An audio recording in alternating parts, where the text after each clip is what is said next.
YAMIP es la primera empresa de medicina prepaga de Misiones y una vez más a través de este espacio nos brinda toda la información necesaria para que actuemos preventivamente ante una enfermedad.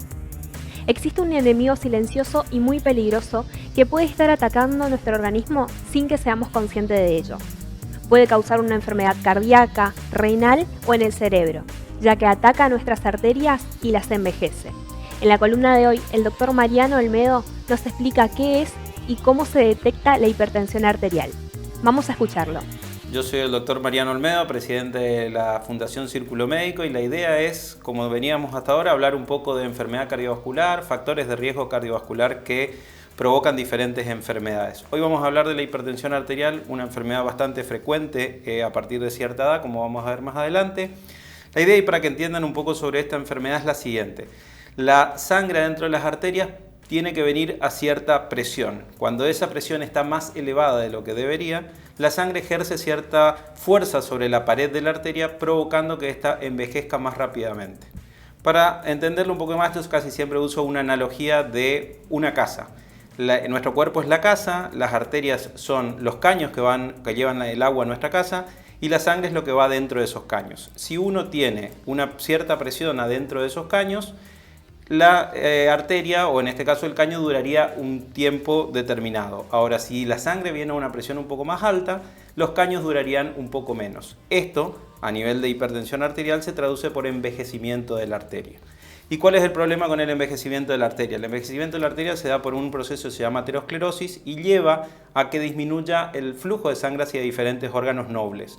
Los órganos más habitualmente comprometidos son el cerebro, en este caso la complicación producida en el cerebro por la hipertensión es el accidente cerebrovascular, el corazón, en este caso la complicación producida en el corazón es el infarto de miocardio, y otros órganos como los riñones, donde produce deterioro de la función del riñón o de las arterias de las piernas, por ejemplo, llevando a una enfermedad que se llama vasculopatía periférica, en donde el flujo de sangre hacia las piernas es poco y el paciente tiene, por ejemplo, dolor al caminar.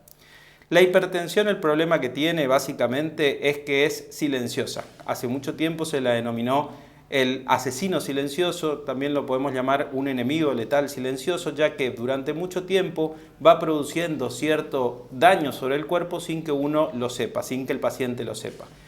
Más del 50% de los pacientes que tienen hipertensión son asintomáticos y no están enterados de que tienen la enfermedad, por eso es que es una enfermedad letal y asintomática. Lo que siempre nosotros le proponemos es que cuando van al médico se tomen la presión.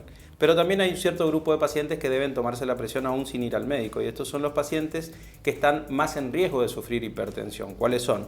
Pacientes mayores de 40 o 45 años, porque es la edad en la que empiezan a aparecer los problemas cardiovasculares, pacientes con sobrepeso u obesidad, pacientes con diabetes, pacientes tabaquistas o pacientes que tienen familiares directos como los padres hipertensos, en los cuales la pesquisa o la búsqueda de hipertensión se hace más necesaria ya a temprana edad.